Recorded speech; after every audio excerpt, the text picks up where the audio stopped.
ॐ नमस्ते अस्तु भगवन् विश्वेश्वराय महादेवाय त्र्यम्बकाय त्रिपुरान्तकाय त्रिकाग्निकालाय कालाग्निरुद्राय नीलकण्ठाय मृत्युञ्जयाय सर्वेश्वराय सदाशिवाय श्रीमन्महादेवाय नमः।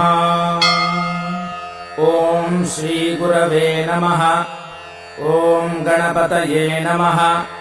ॐ श्रीशिवाय नमः। ॐ स्थिराय नमः। ॐ स्थाणवे नमः। ॐ प्रभवे नमः। ॐ भीमाय नमः। ॐ प्रवराय नमः।